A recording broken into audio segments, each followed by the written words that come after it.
Hello friends. தினம் ஒரு சிறுகதை தொகுப்புல இன்னைக்கு நம்ம என்ன கதை பார்க்க போறோம்னா, காலத்தின் அருமையை பத்தி பார்க்க போறோம். வாங்க ஃப்ரெண்ட்ஸ், கதைக்குள்ள போலாம்.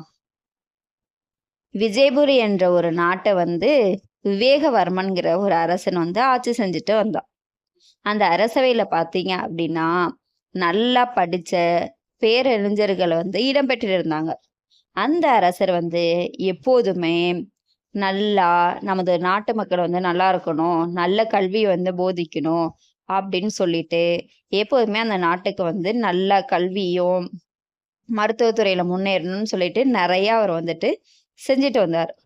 அவரோட ஆட்சியில பார்த்தீங்க அப்படின்னா, அவங்க உள்ள மக்கள் எல்லாமே சந்தோஷமாவும், மன நிறைவாவும் வாழ்ந்துட்டு வந்தாங்க.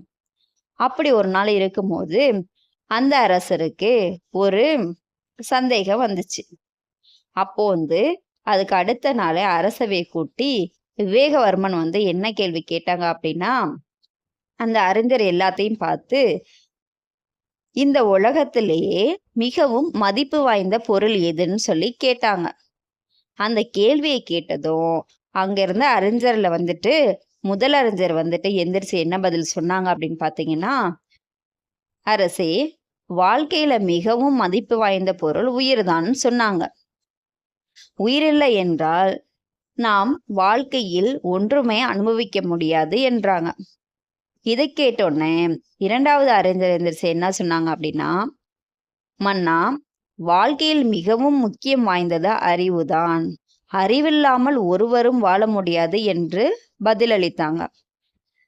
நெக்ஸ்ட் மூணாவது அறிஞர் எழுந்து என்ன சொன்னாங்க அப்படின்னா, அரசே, வாழ்க்கையில் பொறுமையின்றி நாம் ஒரு கணம் கூட வாழ முடியாது. எனவே மிகவும் விலை உயர்ந்தது பொறுமைதான் என்று பதிலளித்தார். அதுக்கப்புறம் நான்காவது அறிஞர் எந்திரிச்சு என்ன சொன்னார் அப்படின்னா, பிரபுவே, நம்ம பூமிக்கு வேண்டிய ஆற்றல் சூரியனிடமிருந்து தான் கிடைக்கிறது. சூரியன் இல்லை என்றால் பூமியில் உயிர்கள் கிடையாது. எனவே சூரியன்தான் உயர்ந்தது என்றான். ஐந்தாவது அறிஞர் என்ன சொன்னார் அப்படின்னா, வாழ்க்கையில் அனைத்தும் இருந்தும் அன்பு இல்லாவிட்டால் மனிதன் வாழ்ந்து ஒரு பயனும் இல்லை. எனவே அன்புதான் மிகவும் மதிப்பு வாய்ந்தது என்றார். இறுதியாக ஆறாவது அறிஞர் எந்திரிச்சு என்ன சொன்னார் அப்படின்னா, இதை பார்க்கறதுக்கு முன்னாடி உங்களுக்கு இந்த வாழ்க்கையில மிகவும் மதிப்பு வாய்ந்த பொருள் என்ன என்கிறத நீங்க கீழே டெக்ஸ்ட் பண்ணி அனுப்புங்க ஃப்ரெண்ட்ஸ்.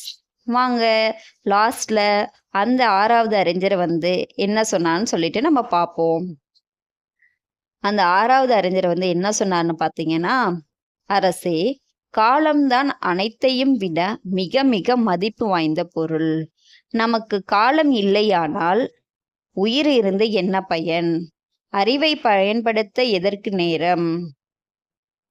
பொறுமையாக இருக்க ஏது அவகாசம்? சூரியனை பயன்படுத்த ஏது காலம்?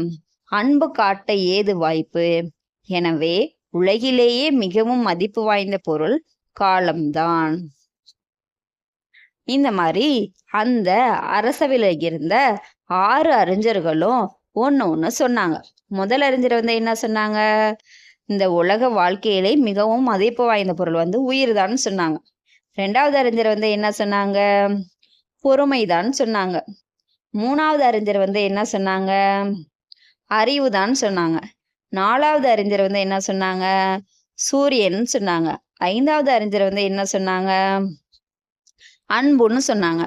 ஆறாவது அறிஞர் என்ன சொன்னாங்க, இந்த மேல சொன்ன உயிர், பொறுமை, அறிவு, அன்பு, சூரியன், இந்த 5 இருந்தாலும் காலங்கிற ஒண்ணு இல்லை அப்படின்னா இந்த 5ஐயுமே நம்மளால பயன்படுத்த முடியாதுன்னு சொல்லி முடிச்சாங்க. இதை கேட்ட அரசர் என்ன சொன்னார் அப்படின்னா, காலம்தான் அனைத்தையும் விட பெரியது. அதை வீணாக்காமல் நம்முடைய ஆக்க பணிகளுக்கு எந்தெந்த வகையில் எல்லாம் அதனை பயன்படுத்தி கொள்ள முடியுமோ அந்த வகையில் எல்லாம் பயன்படுத்தி கொள்ள வேண்டும் என்றார். அரசர் அந்த ஆறாவது அறிஞர் கூறிய கருத்துதான் சிறந்தது என்று பாராட்டி அந்த கருத்தை ஏற்றுக்கொண்டார். காலத்தின் அருமையை குறித்து மிகவும் அழகாக விளக்கிய 6வது அறிஞருக்கு அவர் மனம் விரும்பும் வகையில் எண்ணற்ற பரிசுகளை கொடுத்து பாராட்டினார். அது மட்டுமல்லாமல் அவரை தனது அமைச்சராக நியமித்து கௌரவப்படுத்தினார். மற்ற 5 அறிஞர்களும் அரசரின் செயலை பாராட்டினர். இந்த கதையில இருந்து நமக்கு என்ன நீதி தெரிகிறது? காலம்தான் இவ்வுலகிலே விலைமதிக்க முடியாத பொருள். காலத்தை தவறவிட்டவர்கள் வாழ்க்கையில் முன்னேற முடியாது. எனவே இளமையிலே நன்கு கற்க வேண்டும். ஓகே ஃப்ரெண்ட்ஸ், உங்களுக்கு இந்த கதை பிடிச்சிருந்துச்சு அப்படின்னா லைக் பண்ணுங்க, சப்ஸ்கிரைப் பண்ணுங்க. மறக்காம பெல் ஐக்கானை கிளிக் பண்ணிக்கோங்க. Thank you friends.